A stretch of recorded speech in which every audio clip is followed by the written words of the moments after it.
Hi, just wanna answer your question. Hi, Sir Fish, paano po ba mag-cure ng SBD na goldfish? Hindi pa naman nakabaliktad yung goldfish pero tumatagilid na, lumalangoy at hirap na pumunta sa ilalim ng tank.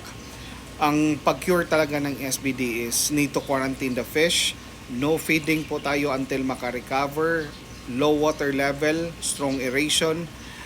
Avoid feeding kasi the more na mag-feed tayo sa mga isda na naka-quarantine, especially may SBD, may sugat, fungus, or anything na may parasite, is nakaka-stress sa kanila yan. So avoid feeding until maka-recover. Pero ang ginagawa ko ngayon or namin na mga kilala ko ng mga breeder, pag nagka-SBD yung isda, tinatapon talaga namin kasi it's a waste of time and maintenance.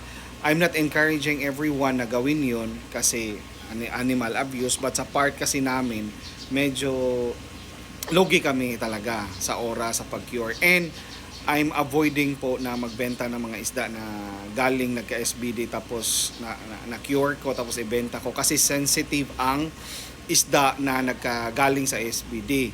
Ma-cure ko man yan, pag nabenta ko, napakain ng marami ni buyer o ni customer, babalik at babalik ang SBD. So sensitive na siya ba? Ayokong masira ang pangalan ko ng dahilan sa kakaunting pera. So yan po ang purpose kung bakit tinatapon ko, hindi ko na kinicure.